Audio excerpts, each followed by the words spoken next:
Alhamdulillah, wassalatu wassalamu ala rasulillah wa ala alihi wa sahbihi wa mawalah wa la hawla wa la quwwata illa billahi wa ba'du.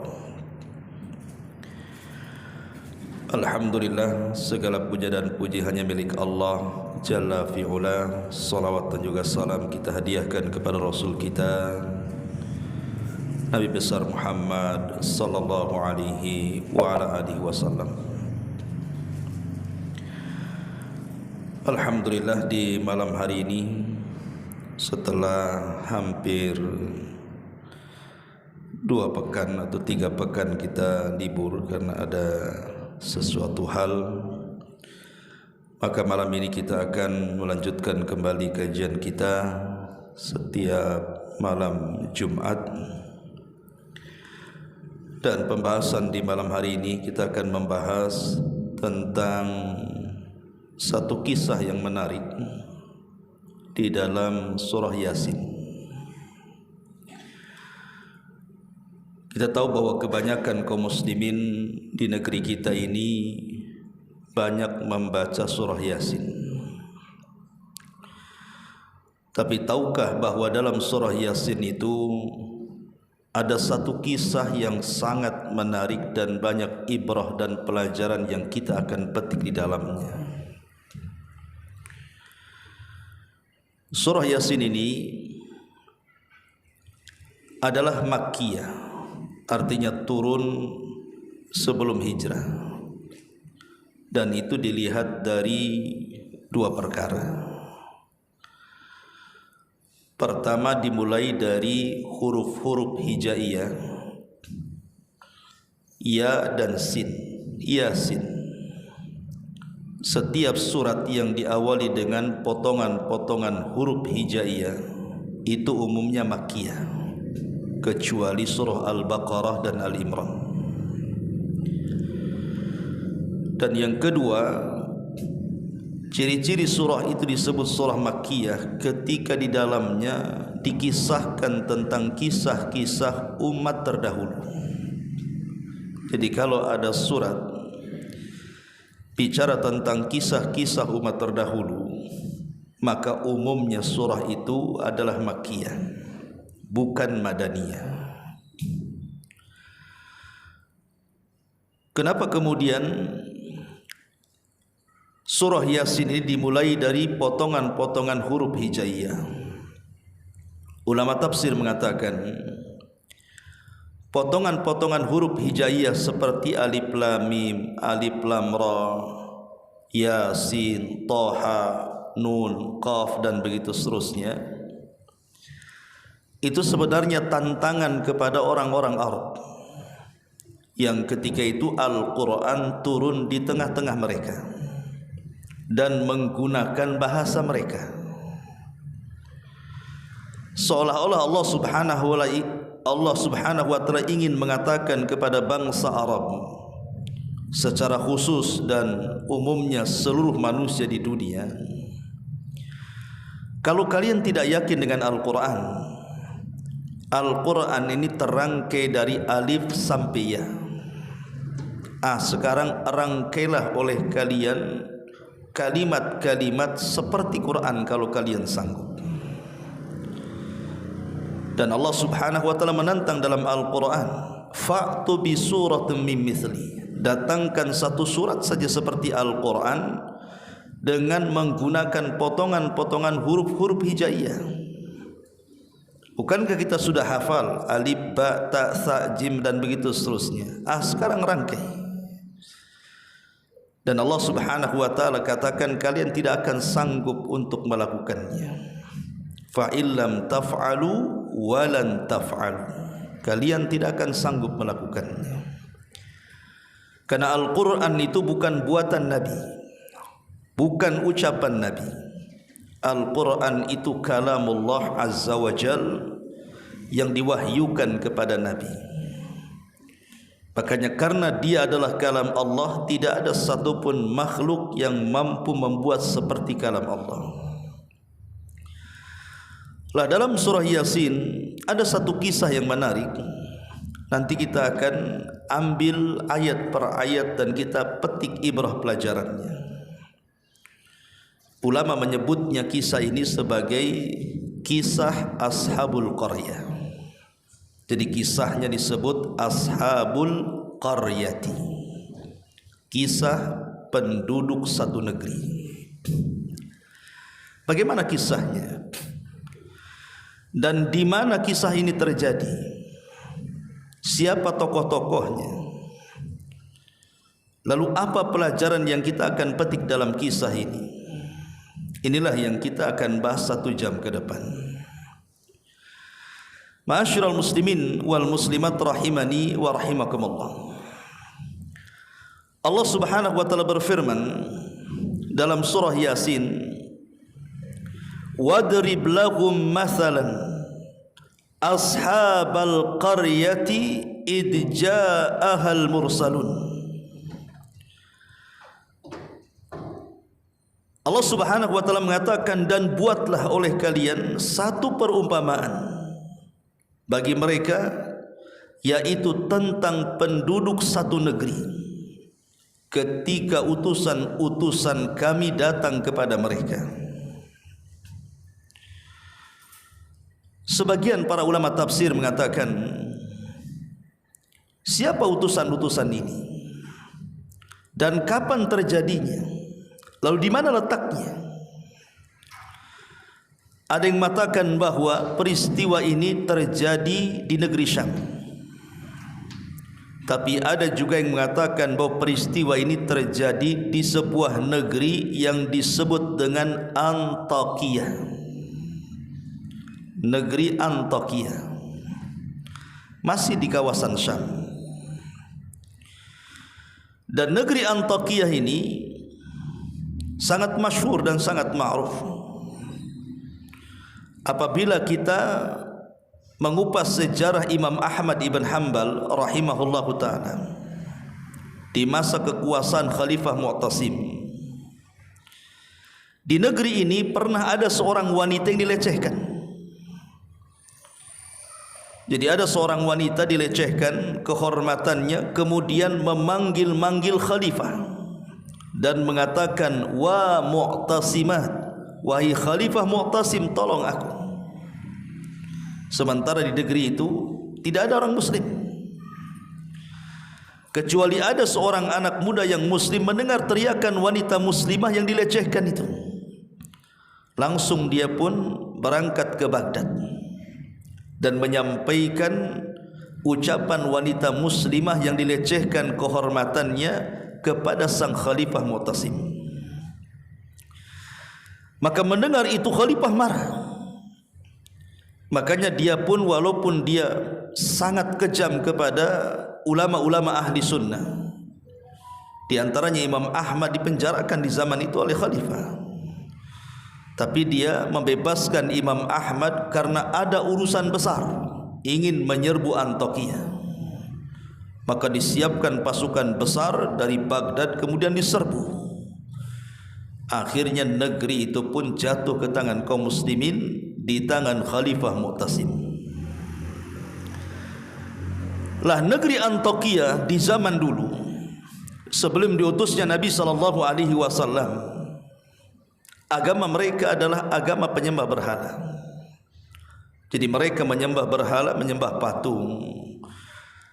Dan penyembahan terhadap berhala ini sudah ada sejak zaman Nabi Nuh alaihi salatu wassalam diutus sebagai nabi dan rasul. Ketika kaumnya menyembah sebagian berhala yang mereka sebut dengan Suwa, Yaghus, Nasr dan begitu seterusnya, yang Allah katakan la tadharunna waddan wala suwa'an wala yaghutha wa ya'uqa wa nasra. Jangan kalian tinggalkan sesembahan kepada Wad, kemudian kepada Yaghus, kepada Ya'uq, kepada Nasr. Itu kan nama-nama sesembahan di zaman Nabi ini. Tapi kemudian berkembang sampai di zaman Nabi Ibrahim alaihi salatu wassalam, manusia bukan hanya menyembah berhala, sampai matahari disembah, bintang disembah, bulan disembah, sampai kepada zaman Isa bin Maryam. Dan sampai hari ini masih ada agama yang menyembah berhala. Lah di negeri Antioquia ini masyarakatnya mereka menyembah berhala. Lah ketika itu Allah Subhanahu wa taala mengutus kepada negeri tersebut utusan-utusannya. Ada yang mengatakan bahwa utusan-utusan yang dimaksud dalam ayat ini ketika Allah mengatakan id ja'ahal mursalun, ketika datang kepada mereka utusan-utusan, maksudnya adalah para nabi. Jadi nabi-nabi yang Allah Subhanahu wa taala utus kepada mereka. Dan jumlah para nabi berdasarkan hadis Abi Dzar Al-Ghifari radhiyallahu an, bahwa jumlah para nabi itu banyak. Walaupun yang kita kenal hanya 25 nabi dan rasul sebagaimana tercantum dalam Al-Qur'an, di mana 18 namanya tercantum dalam surah Al-An'am dan lebihnya tercantum dalam surah-surah yang lainnya, sehingga genap menjadi 25 nabi dan rasul. Itu yang kita kenal dalam Quran. Tetapi nama-nama nabi itu bukan 25 nabi dan rasul, tetapi sangat banyak sekali. Ada yang mengatakan bahwa jumlah para nabi itu 120, ada yang mengatakan 124.000 nabi yang diutus oleh Allah Subhanahu wa taala kepada manusia. Lah di negeri Antioquia ini karena sudah banyak terjadi kesyirikan, maka Allah Subhanahu wa taala utus kepada mereka para nabi. Tentu setelah zamannya Isa bin Maryam. Tetapi sebagian para ulama yang lain mengatakan bukan para nabi yang dimaksud al-mursalun dalam ayat ini, tetapi yang dimaksud adalah mereka orang-orang pilihan yang merupakan anak murid langsung dari Nabi Isa bin Maryam, atau dikenal dengan Hawariyun. Yang Allah Subhanahu wa taala katakan di dalam surah Shaf ayat 14, ya ayyuhalladzina amanu kunu ansarullah kama qala Isa bin Maryam lil hawariyina man ansari ilallah qala al hawariyuna nahnu ansarullah. Wahai orang-orang yang beriman, jadilah kalian sebagai penolong-penolong Allah. Ketika berkata Isa bin Maryam kepada para penolongnya, siapa di antara kalian yang akan menolong Allah? Maka berkatalah orang-orang Hawariyun, kamilah yang akan menolong Allah. Jadi yang dimaksud utusan-utusan itu maksudnya adalah Hawariyun. Siapa Hawariyun? Mereka adalah orang-orang pilihan yang belajar langsung kepada Isa bin Maryam. Diutus kepada negeri Antioquia 3 orang pilihan dari kalangan Hawariyun. Ma'asyiral muslimin wal muslimat rahimani wa rahimakumullah. Tentu bagi kita tidak dipermasalahkan apakah yang dikirim kepada mereka para nabi, apakah yang dikirim kepada mereka Hawariyun, apakah tempatnya di Amuriah atau Antioquia ataupun negeri Syam. Quran tidak menyebutkan. Ini kan hanya ulasan-ulasan ahli sejarah. Karena Al-Quran itu bukan kitab sejarah yang harus detail gitu ya, menjelaskan tentang apa nama negerinya, siapa yang diutusnya, siapa nama-namanya. Al-Quran tidak peduli dengan itu. Karena Quran itu bukan kitab sejarah. Quran itu adalah kitab ibrah dan pelajaran. Dia hanya mengutip kisah-kisah untuk diambil pelajarannya, bukan untuk dinikmati kisahnya. Sehingga kalau ingin detail kisah ini, ya lihat kepada kitab-kitab tafsir atau kitab-kitab sejarah. Ma'asyiral muslimin wal muslimat rahimani wa rahimakumullah. Kemudian Allah Subhanahu wa taala mengatakan, "Idz arsalna ilaihim itsnaini fakadzabuhuma fa'azzazna bi tsalitsin faqalu inna ilaikum mursalun." Ketika kami mengutus kepada mereka negeri Antioquia itu 2 orang utusan, lalu mereka penduduknya mendustakan 2 orang utusan itu, kemudian kami kuatkan dengan utusan yang ketiga. Maka ketiga utusan itu berkata, sesungguhnya kami adalah orang-orang yang diutus Allah kepada kalian. Sebuah nikmat yang sangat besar ikhwatu fiddin yang dimuliakan Allah Subhanahu wa taala, ketika sebuah tempat diutus oleh Allah Subhanahu wa taala orang-orang pilihan. Tentu nikmat mana lagi gitu kan ketika di tengah-tengah kita ada orang saleh, ada orang yang baik yang bisa kemudian mendakwahkan dakwah Allah kepada kita.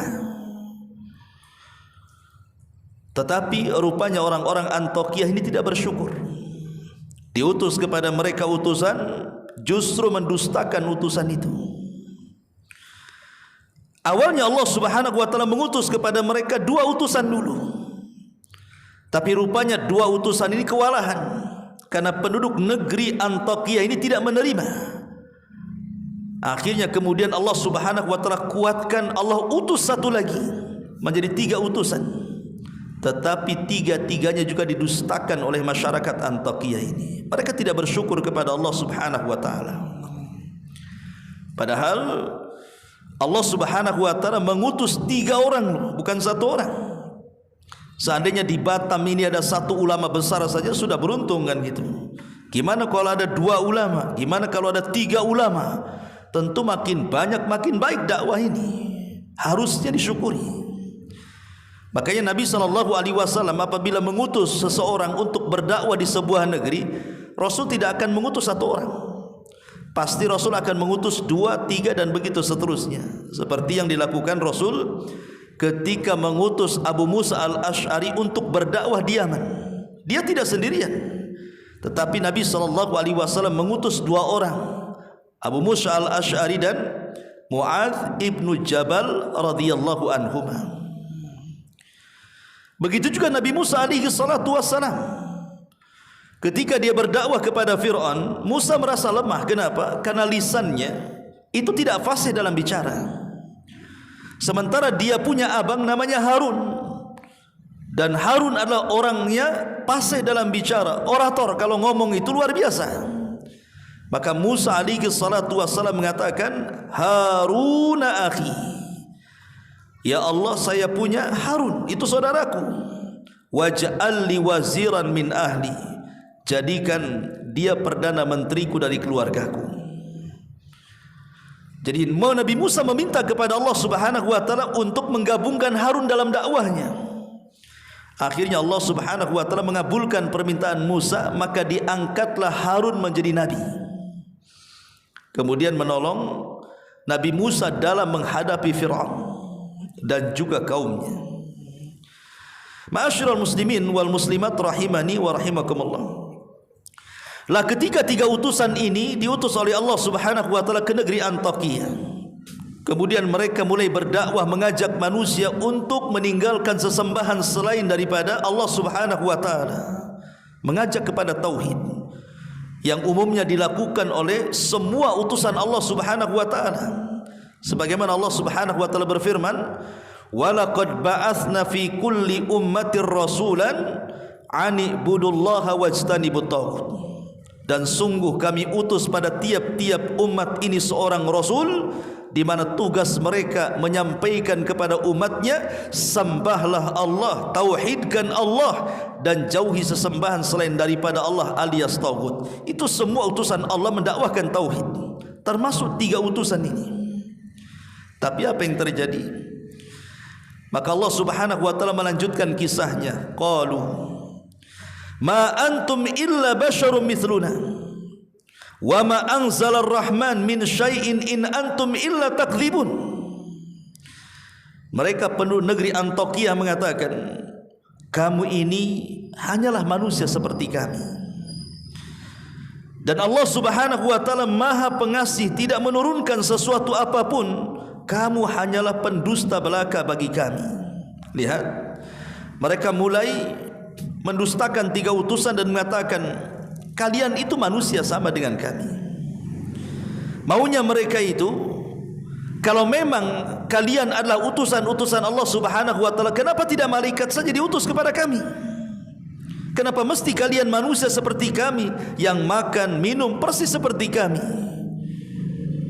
Jadi mereka mengatakan, kenapa tidak malaikat yang diutus? Kenapa mesti seperti kalian, seperti kami manusia yang diutus? Ma'asyiral muslimin yang dimuliakan Allah Subhanahu wa taala, sebenarnya penolakan dakwah mereka itu bukan itu alasannya. Sebab kalau Allah Subhanahu wa taala utus malaikat sekalipun sebagai nabi dan rasul, tentu Allah Subhanahu wa taala pasti akan membentuk malaikat itu seperti manusia. Dan pasti mereka juga akan mendustakan sekalipun itu jelmaan manusia. Dan itu disinggung dalam Al-Quran surah Al-An'am ayat 9. Walau ja'alnahu malakan la ja'alnahu rajulan. Seandainya kami jadikan Rasul itu malaikat, tentu kami akan bentuk malaikat itu seperti manusia, kata Allah. Sebab kalau seandainya malaikat dalam bentuk aslinya diutus kepada manusia, siapa yang akan mengikuti malaikat? Malaikat itu makhluk besar. Bayangkan Jibril saja, berapa sayapnya? 600. Di mana satu sayap itu terbentang antara barat dan timur, mulai dari terbenam sampai terbitnya matahari, yang disebut dalam hadis Nabi SAW saddal ufuk, menutupi langit. Macam mana malaikat sebesar itu akan turun ke bumi dan akan menjadi nabi? Sementara nabi dan rasul itu harus diikuti. Malaikat tidak pernah tidur. Macam mana kita akan tidak tidur? Pasti tidur manusia. Malaikat tidak makan, malaikat tidak minum, malaikat tidak kawin. Sementara kita makan, kita minum, kita kawin. Macam mana akan mengikuti malaikat? Malaikat marah dan marahnya malaikat juga berbeda dengan marahnya kita. Malaikat bukan seperti manusia berjalan di bumi, malaikat terbang, kita tidak bisa terbang. Makanya Allah Subhanahu wa taala mengatakan, sekalipun Allah utus malaikat sebagai rasul, pasti Allah akan bentuk seperti manusia supaya bisa ditiru, ya. Tetapi Allah Subhanahu wa taala katakan, walalabasna alaihi ma yalbisun. Meskipun demikian, mereka pasti akan tetap ragu, sebagaimana kini mereka juga tetap ragu. Pasti akan didustakan. Berarti itu bukan alasannya. Alasan mereka menolak 3 utusan ini karena kesombongan mereka. Karena kesombongan mereka kepada 3 utusan itu, merasa bahwa mereka lebih hebat, lebih mulia, makanya mereka menolak. Sebagaimana ketika Rasul berdakwah ke Taif,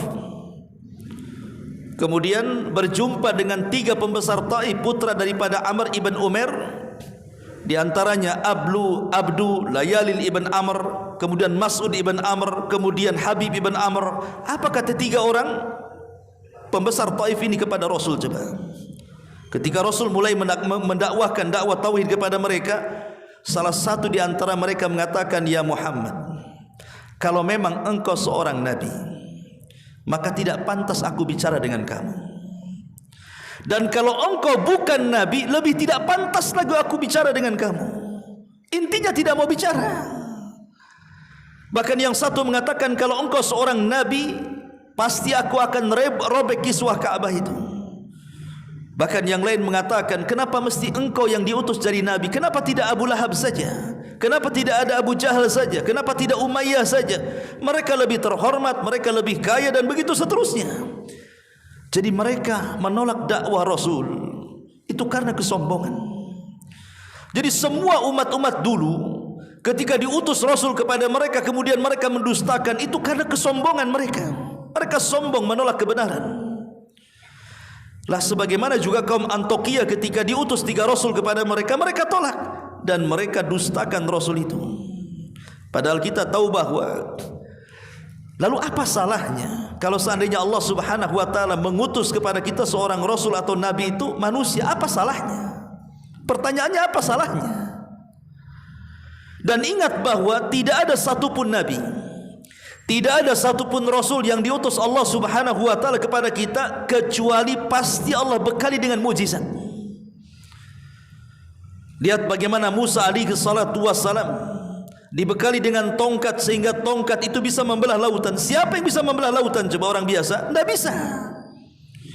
Tongkat menjadi ular besar, kemudian tangannya dimasukkan ke pesaknya, tiba-tiba bercahaya. Bahkan yang lebih itu, Nabi SAW bisa membelah bulan. Siapa yang bisa membelah bulan? Manusia biasa tidak bisa membelah bulan. Bagaimana Nabi Saleh bisa mengeluarkan unta dari bebatuan? Dan banyak sekali mukjizat yang Allah Subhanahu wa taala anugerahkan kepada nabi dan rasul, sekalipun mereka manusia. Tapi Allah bekali kehebatan. yang tidak dimiliki orang biasa. Meskipun demikian mereka tetap mendustakan. Ma'asyiral muslimin wal muslimat rahimani wa rahimakumullah. Kemudian Allah Subhanahu wa taala melanjutkan firman-Nya dalam surah Yasin. Qalu, mereka berkata lagi, orang-orang Antakiyah itu. Maksudnya para utusan. Rabbuna ya'lam anna inna ilaikum lamursalun. Sungguh Rabb kami telah mengetahui bahwa kami adalah utusan-utusan untuk kalian. Wa ma 'alaina illal balagul mubin. Dan kewajiban kami hanya menyampaikan perintah Allah dengan jelas kepada kalian. Jadi 3 utusan ini yang diutus Allah Subhanahu wa taala ke negeri Antakya ini mengatakan bahwa sesungguhnya walaupun kalian mendustakan kami, bahwa kami utusan kepada kalian, tapi Allah tahu kami utusan Allah untuk kalian. Dan tugas kami ini hanya menyampaikan kebenaran. Soal kalian menerima atau tidak urusan kalian. Dan ini juga bekal bagi kita para dai, orang-orang yang hendak mendakwahkan siapapun. Buatlah konsep seperti utusan-utusan Allah, bahwa tugas kita ini hanya menyampaikan. Soal mereka menerima, soal mereka menolak, itu urusan dia dengan Allah Subhanahu wa taala. Makanya ketika Nabi SAW diperlihatkan oleh Allah Subhanahu wa taala umatnya di padang mahsyar, awalnya Nabi SAW melihat ada nabi yang pengikutnya cuma 1. Kemudian ada nabi pengikutnya cuma 2. Kemudian ada nabi pengikutnya cuma beberapa orang yang bisa dihitung dengan jari. Bahkan yang lebih parah, ada nabi yang tidak ada pengikutnya. Walaupun di sana ada nabi yang banyak pengikutnya seperti Musa dan dirinya. Dan ini menunjukkan bahwa bukan kegagalan seorang nabi berdakwah ketika tidak ada pengikut. Kita jangan katakan, oh nabi yang tidak ada pengikut itu gagal dalam berdakwah. Tidak ada satupun nabi yang gagal dalam berdakwah. Mereka sudah berhasil berdakwah. Karena barometer berhasil dan tidaknya sebuah dakwah bukan banyak dan sedikitnya pengikut, ikhwan, tetapi berhasilnya dia menyampaikan kebenaran yang Allah titipkan kepada lisannya. Kalau kita sudah berhasil menyampaikan kebenaran, berarti kita sudah berhasil berdakwah, ikhwan. Soal dia menerima atau tidak itu urusan Allah Subhanahu wa taala. Jangan kelas kita, kelas para nabi. Nuh alaihi salatu wassalam tidak bisa mendakwai putranya Kan'an. Nuh alaihi salatu wassalam tidak bisa mendakwai istrinya, bahkan istrinya kufur. Lut juga tidak bisa mendakwahi istrinya kufur. Ibrahim tidak bisa mengajak Azar ayahnya masuk ke dalam agamanya. Bahkan Nabi SAW tidak mampu mengajak Abu Talib yang selama ini sangat mencintai dan dicintai Rasul untuk masuk ke dalam Islam. Ketika Nabi SAW mengatakan, katakan wahai pamanku kalimat la ilaha illallah, pamannya tidak mau mengucapkan kalimat itu di akhir hayatnya sampai meninggal. Abu Talib mati di atas kekafiran. Padahal Abu Talib sangat yakin agama yang dibawa Muhammad Rasul kita itu agama yang paling benar. Itu terlontar dari ucapannya, bahwa tidak ada agama yang lebih hak dibandingkan agama Muhammad, kata Abu Talib. Kalau bukan karena takut celaan manusia, pasti aku akan ikut agamanya. Jadi Abu Talib itu kenapa tidak mau ikut agama Rasul? Karena dia takut celaan kaumnya. Karena dia takut dengan kawan-kawannya. Dia lebih memilih agama kawannya dibandingkan agama Nabi. Ma'asyiral muslimin yang dimuliakan Allah Azza wa Jalla. Jadi 3 utusan ini yang diutus Allah Subhanahu wa taala ke negeri Antakya ini berusaha mendakwakan dakwah tauhid, memberantas kesyirikan, tetapi tidak ada satupun penduduk negeri itu yang beriman. Tapi mereka sudah berhasil menyampaikan tauhid di tengah-tengah umat Antakya ini. Ma'asyiral muslimin yang dimuliakan Allah Subhanahu wa taala. Kita lihat bagaimana jawaban orang-orang Antakya ini. Allah Subhanahu wa taala berfirman, qalu inna tatayyarna bikum la in lam tantahu lanarjumannakum wa la yamassannakum minna adzabun alim. Qalu ta'irukum ma'akum la in dzukirtum bal antum qaumun musrifun. Mereka menjawab, sesungguhnya kami bernasib malang karena kedatangan kalian. Jadi orang-orang Antiokhia menyalahkan siapa? 3 utusan Allah. Sungguh kami bernasib malang dengan adanya kalian. Dan sungguh jika kalian tidak berhenti menyeru kami, niscaya kami akan rajam kalian, maksudnya melempari dengan batu sampai mati, dan kami pasti akan merasakan siksa yang sangat pedih untuk kalian. Maka 3 utusan itu mengatakan, kemalangan yang kalian derita itu bukan karena kami. Jadi kemalangan kalian ini adalah karena kalian sendiri. Apakah karena kamu diberi peringatan? Sebenarnya kamu adalah kaum yang melampaui batas. Jadi mereka menganggap kedatangan 3 utusan ini sebagai kesialan. Dan ini sering terjadi di tengah-tengah masyarakat, ikhwan.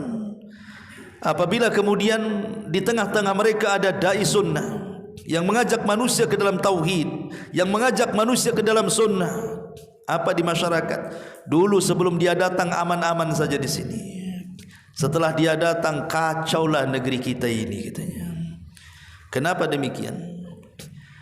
Karena mereka tidak mau diusik tentang kebatilan di tengah-tengah mereka. Maunya ya agama seperti itu saja, jangan diusik. Maunya budaya yang mereka sudah lakukan berabad-abad itu jangan diganggu. Walaupun budaya mereka di atas kesyirikan, di atas bid'ah, di atas penyimpangan dan begitu seterusnya. Jadi ada umat itu seperti orang-orang Antiokhia, kalau dikirim dai kepada mereka, kemudian menyingkapkan yang hak adalah hak, yang batil adalah batil, dianggapnya pembawa sial, ikhwan. Lah ini terjadi nih. Ya. Jadi mereka mengatakan inna tatayyarna bikum. Gara-gara kalian, katanya, kami sial, katanya. Karena tatayyur itu diambil dari kalimat burung. Di zaman Nabi, di zaman jahiliyah sebelum diutusnya Nabi SAW, orang-orang jahiliyah itu kalau mereka hendak berdagang entah ke Syam, Palestina ataupun ke Yaman, maka mereka tidak akan berangkat sampai mereka menerbangkan burung. Kalau burung itu mengarah ke Syam, maka mereka tidak akan berangkat, karena ini tidak hoki, pasti mengalami kerugian. Maka mereka akan berusaha menerbangkan burung kembali besoknya. Kalau masih mengarah ke Syam, mereka tetap tidak akan berangkat, karena ini membawa kesialan. Tapi kalau berikutnya burung itu diterbangkan kemudian mengarah ke Yaman, barulah mereka berangkat. Kenapa? Karena mereka meyakini kalau burung itu terbang ke arah Yaman, berarti dagang mereka akan membawa keuntungan, membawa hoki. Inilah yang disebut dengan tatayyur, artinya untung buntungnya itu karena menerbangkan burung, maka disebut tatayyur. Itu di zaman jahiliyah, kan? Tapi tatayyur ini kemudian berkembang. Bukan hanya lewat burung saja, kan? Di zaman kita ini kemana-mana larinya. Sampai dulu ke burung perkutut, suaranya kalau suara tertentu, wah ini bawa hoki. Banyaklah orang merawat burung perkutut. Kemudian hilang pula budaya perkutut, datang pula ke ikan lohan. Makin besar nong-nongnya, katanya, depannya itu ya, itu makin hoki, katanya. Tidak selang lama hilang pula lohannya. Datang pula apa itu? Bunga janda bolong atau apa? Kalau punya bunga itu bawa hoki, katanya. Hilang janda bolong, datang janda rapat, katanya. Ma'asyiral muslimin yang dimuliakan, macam-macam, sampai ke angka 23, angka sial, sampai nabrak kucing bawa sial, sampai melihat sesuatu bawa sial, nengok binatang di jalan bawa sial, sampai ke burung-burung gagak apa semua bawa sial. Itu disebut tatayyur namanya. Ya. Lah di sini orang-orang Antiokhia ini menyalahkan 3 utusan itu. Mereka tatayyur dengan kedatangan kalian, kami jadi sial, katanya di sini. Na'udzubillah, ikhwatu fillah, muliakan Allah Azza wa Jal. Allah mengutus orang terbaik kepada mereka, mereka menganggap sial pula keberadaan mereka. Makanya kemudian dibantah oleh 3 utusan ini. Qalu ta'irukum ma'akum la in dzukirtum bal antum qaumun musrifun. Tidak, kesialan kalian itu datang dari diri kalian. Bukan kami yang datang membawa kesialan, tapi kesialan itu datang dari diri kalian, karena kalian umat yang melampaui batas. Ma'asyiral muslimin wal muslimat rahimani wa rahimakumullah. Maka mulailah kemudian mereka mendakwahkan tauhid, kemudian mengalami penyimpangan dari kaumnya, bahkan mulai kaum Antiokhiyah menyakiti 3 utusan ini. Ketika kemudian 3 utusan ini mulai disakiti, mulai diintimidasi, mulai disurutkan dalam dakwahnya, rupanya habar 3 utusan yang didustakan oleh umat Antiokhiyah ini kedengaran kepada orang yang sangat soleh di zaman itu, namanya Habibun Najjar. Jadi kisah surah Yasin itu disebut mukmin ala Yasin. Ada seorang yang beriman dari keluarga Yasin, namanya Habibun Najjar. Jadi kisah dalam surah Yasin ini sebenarnya mengkisahkan tentang seorang laki-laki yang saleh di sebuah negeri namanya Habibu An-Najjar. Makanya Allah Subhanahu wa taala melanjutkan firman-Nya, wajaa min aqsal madinati rajulun yas'a qala ya qaumi tabi'ul mursalin. Dan datanglah dari ujung kota seorang laki-laki namanya Habibun Najjar dengan bergegas, dan dia berkata kepada kaum Antiokhiyah, wahai kaumku, kenapa kalian menolak 3 utusan itu? Ikuti utusan-utusan itu. Kenapa kalian sakiti utusan-utusan itu? Ya. Habibun Najjar ini dikisahkan dalam biografinya oleh sebagian ulama sejarah. Dia ada yang mengatakan bahwa dia adalah namanya Habib ibn Israil. Tapi ada juga yang mengatakan Habibun Najjar al-Antaki, atau dikenal dengan Habibullah. Jadi Habibun Najjar ini dia orang miskin, bukan orang kaya raya, tidak.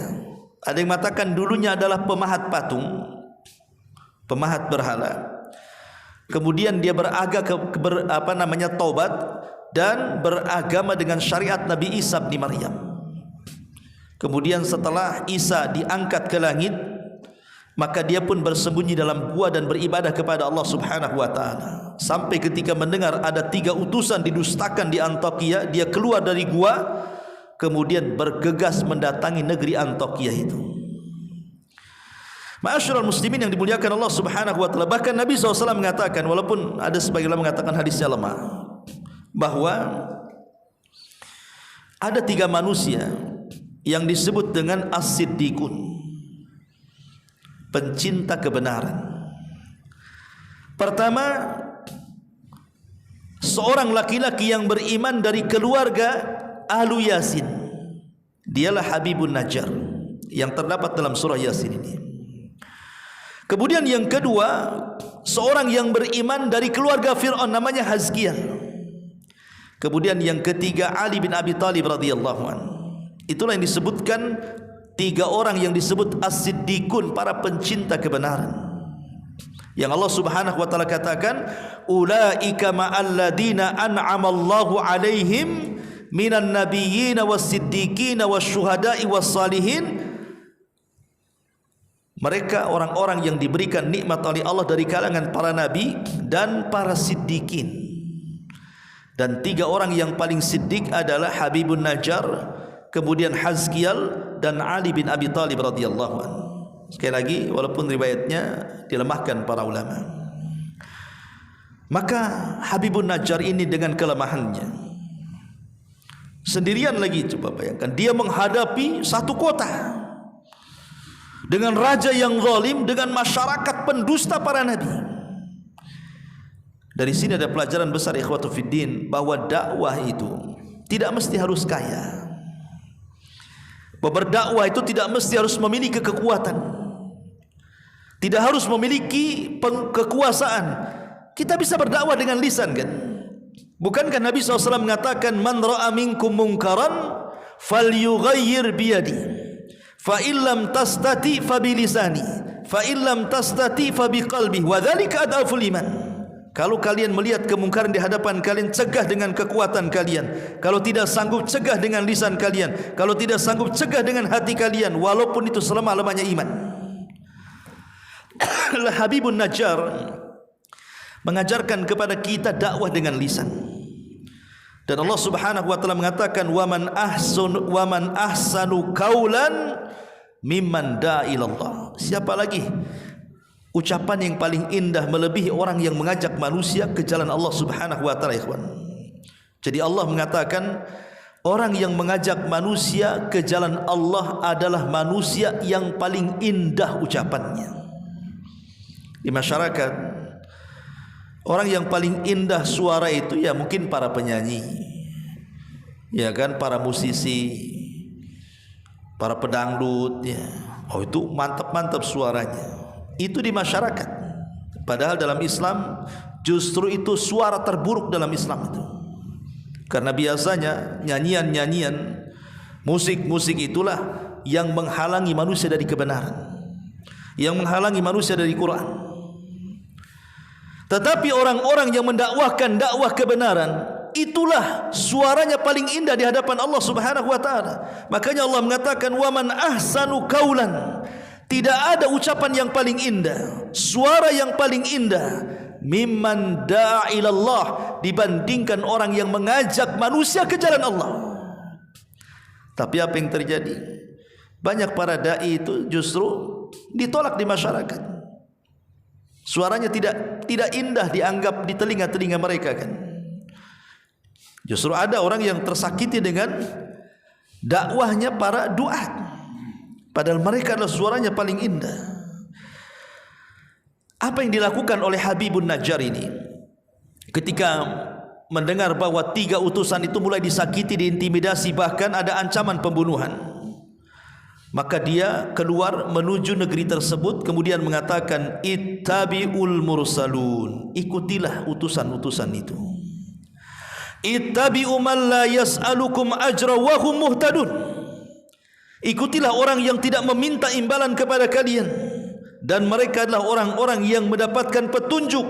Wa ma liya la a'budul ladzi fatarani wa ilaihi turja'un, dan tidak ada alasan bagiku untuk tidak menyembah Allah yang telah menciptakan aku, dan hanya kepadanya lah aku dikembalikan.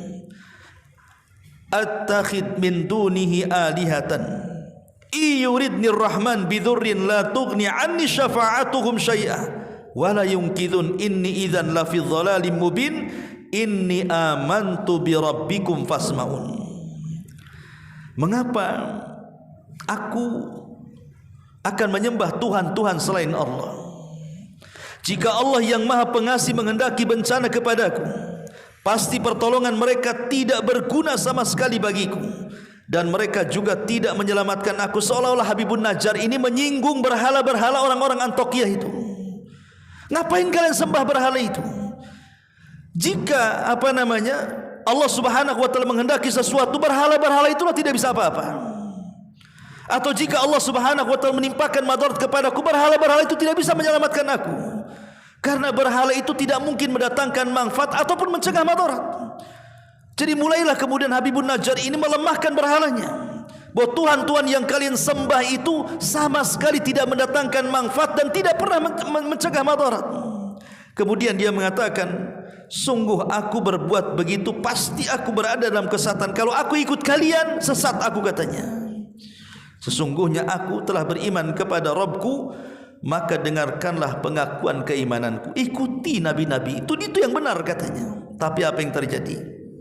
Marahlah penduduk Antiokhia ini. Akhirnya kemudian menangkap Habibun Najjar, kemudian ditanam setengah badan di tanah. Kemudian mulai penduduk negeri itu datang mengeroyok Habibun Najjar, membawa masing-masing batu kemudian melempar sampai mati. Subhanallah. Dia rela menyerahkan jiwanya untuk membela para utusan. saat dia meninggal itu, Allah Subhanahu wa taala memperlihatkan karamahnya bahwa Habibun Najjar seorang wali. Dia bukan seorang nabi, tapi dia seorang wali, rajulun salih, orang saleh. Dia rela menyerahkan jiwanya untuk dakwah ila Allah Subhanahu wa taala dan membela utusan-utusan Allah Subhanahu wa taala. Tiba-tiba saat ruhnya dicabut, Allah Subhanahu wa taala memperlihatkan kepada Habibun Najjar apa? Sorga yang sudah diperuntukkan untuknya. Jadi ketika dia meninggal diperlihatkan sorga, sehingga ketika itulah dia kemudian berangan-angan kalau seandainya kaumnya tahu bahwa setelah kematiannya dia mendapatkan sorga, dia sangat mengharap kaumnya beriman. Makanya Abdullah ibn Abbas radhiyallahu anhuma mengatakan, tidak ada satupun manusia di dunia sejak zaman Adam sampai yang terakhir mati, orang yang berdakwah sejak hidup sampai mati kecuali Habibun Najjar. Ketika hidup dia berdakwah, setelah kematian dia mengharap kaumnya masuk Islam juga. Makanya dia mengatakan tidak ada manusia dari zaman Adam sampai yang terakhir mati yang berdakwah sejak hidup sampai mati kecuali Habibun Najjar. Subhanallah. Sehingga dikatakan dalam ayat surah Yasin lanjutannya 26-nya sampai 27-nya, qila dkhulil jannah, masuklah wahai Habibun Najjar engkau ke dalam surga. Maka Habibun Najjar dalam kematiannya dia mengatakan, qala ya laita qaumi ya'malun bima ghafara li rabbi wa ja'alani minal mukramin. Maka dia mengatakan, alangkah baiknya kiranya kaumku mengetahui, katanya. Tapi sayang dia sudah meninggal. Dia berbicara di alam arwah. Kemudian dia mengatakan, apa yang menyebabkan Rabbku memberikan ampunan kepadaku dan menjadikan aku termasuk orang-orang yang dimuliakan di hadapan Allah Subhanahu wa taala. Ma'asyiral muslimin wal muslimat rahimani wa rahimakumullah. Ketika kemudian Habibun Najjar ini bunuh dengan cara sadis, dirajam sampai mati. Dan tidak ada yang mustahil orang-orang yang kemudian mereka menginginkan sesuatu untuk supaya orang-orang hidup itu tahu.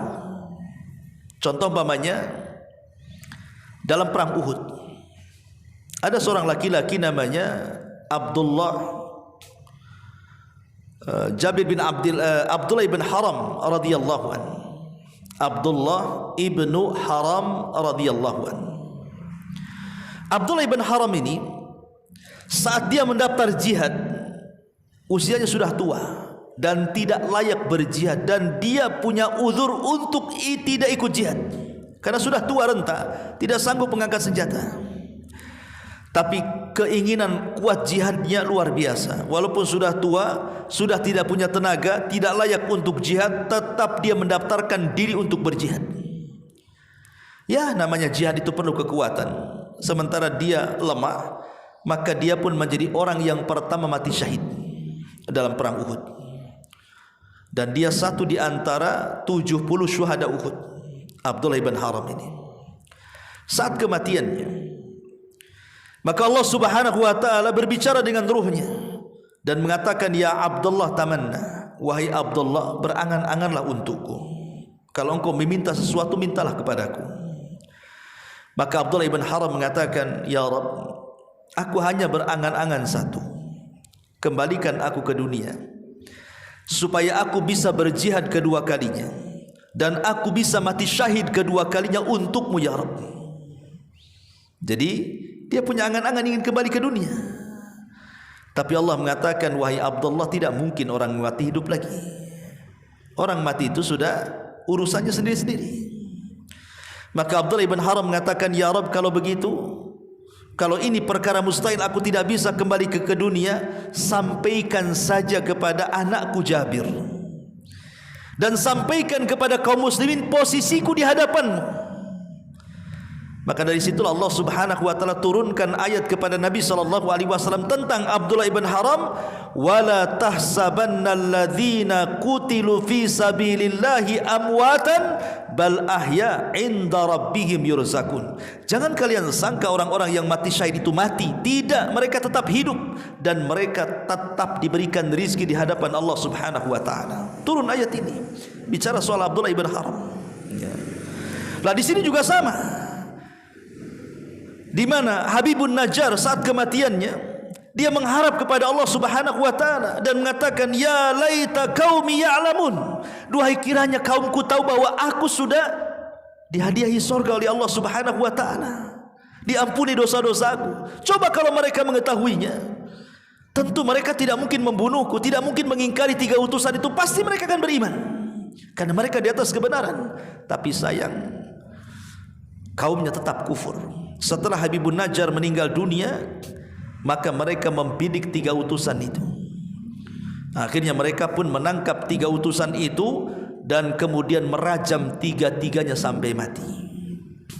Lihat, itulah yang dikatakan dalam Al-Quran, fariqan kadzabu wa fariqan yaqtulun. Sebagian mereka didustakan dan sebagian mereka dibunuh. Jadi orang-orang Bani Israel itu, khususnya orang-orang Yahudi, mereka para pembunuh Nabi.